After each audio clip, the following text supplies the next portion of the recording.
Well, we're on the Carnival Panorama doing a Trans-Pacific, and this is our last landfall. It's Icy Strait, Alaska. Cool little town, couple of little settlements, gondola rides, shops, bars, restaurants. Kind of neat. Comes right up the fjord. Doesn't look like they had to do any dredging. There's a cool little pier here and dock. Because of the depth of the water so close to shore, there's just a pier coming out. You hop right off the ship there and just walk across a short bridge and you're right on shore here. Fantastic scenery, easy to do, easy to walk in, and your first settlement that you hit is just a really small portion lower left hand side of this map here. And there's a gondola that takes you up over the hill into the cannery area or cannery row. You can also do the nature trail, which I thought was a great idea, to walk through the nature in the woods and everything. But wasn't expecting this sign. No, bear activity. Yikes. But hey, I did it anyway. I adventure some. If I can do sharks, I can do bears in Alaska. But we didn't have any problem. Lots of people doing it. It is a gravel path, and it's moist, and it's probably not good for scooters because there is a slight uphill unless you've got a really full charge and can do a slight uphill. But it's really neat in the woods, very wet, very cool, and green, of course, lots of moisture here.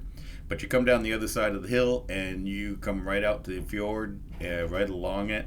Lots of beautiful scenery and picture stops. Of course, everybody stops at the very first one to take pictures, but there's a lot of different spots you can stop and get pictures of the fjord as you go along.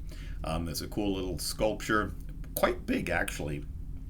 If you look at the comparison between the people standing in front of it and the height of the overall sculpture, it's kind of amazing to see sitting here overlooking the waterway. But neat. And then these little cottages are also here. Boy, imagine having a little cottage right on this Alaskan fjord. But after a short bit, you come upon the cannery, and they have repopulated it with shops and restaurants, even a pub, and restored some of the cannery as a museum piece. So it's really kind of neat to go in, and lots of different places to eat here, snacks and stores and food and such. When you first get into here, the Duck Point Bar is the first big pub. Looks like a great place to hang out on a rainy day or a cold day because it is quite large. Got some beautiful picturesque windows overlooking the fjord. Little early for me, but I moved on to the museum as my next stop. And they have restored some of the cannery machinery, and they have static displays of the canning process. This is really pretty cool to take a look at as you go through. The pub grub house is the Crab House. Really neat. Looks like a nice looking menu here of seafood and such. A little on the pricey side, of course, being in Alaska. Interesting one was the Krabby Bloody Mary. I wasn't brave enough to try a Bloody Mary with crab in it, but hey, I was going to go for the Icy Strait Brewery ales they had here. Nice big place, lots of seating. I'm sure it gets crowded on the rainy days, but it was open. You could get in. I went for the chili and a craft beer. Nice and tasty warm-up lunch. You can go further into town by taking another shuttle, and these are like $5 tickets, and the shuttle takes you into the actual original town, right along the waterfront, see the original housing, well, current housing, cottages and such. The boatyard, where they start to bring the boats out for the winter to do winter work on them, get them out of the fjord. And the Icy Strait Brewery is kind of cool, right on the main street where the shuttle drops you off. Hot pretzels and beer, beautiful view of the coastway and the main drag. Also, another watering hole discovered is the Office Bar. Doesn't every town have a bar called the Office? Hey honey, I'm at the office. I wandered around town, kind of cool, some little shops, things like that.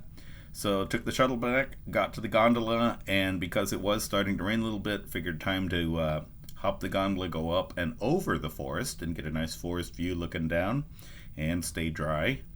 And for the couple of bucks it costs, it's easy. Go up over, across the forest, back down the hill, and it drops you right by the dock. And there's one or two shops there, so do your shopping beforehand.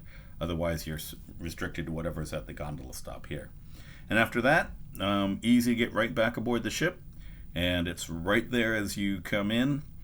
And it's really cool because you just walk right across. There's only one port stop, and that's to get on board the ship itself, so the port security. And then it's off to the fjord and head back out to sea as we're going to head out to Yokohama as our next landfall after crossing just south of the Bering Sea. So come back often, check it out, and see where else I'm going. Ciao.